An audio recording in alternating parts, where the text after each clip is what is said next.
Şu anki sistemim herkese kişinin devlet olduğunu zannediyor. Devlet halkın evidir. Halk birini seçer. Partiler kiracıdır. Felsefe, siyaset ve halk.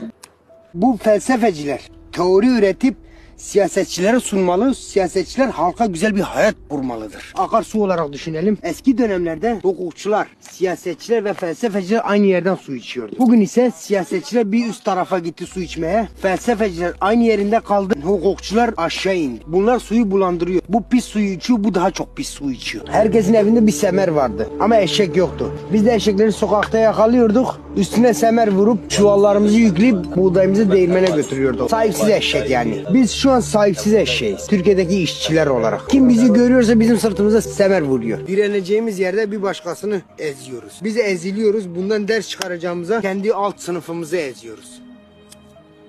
Boş ver.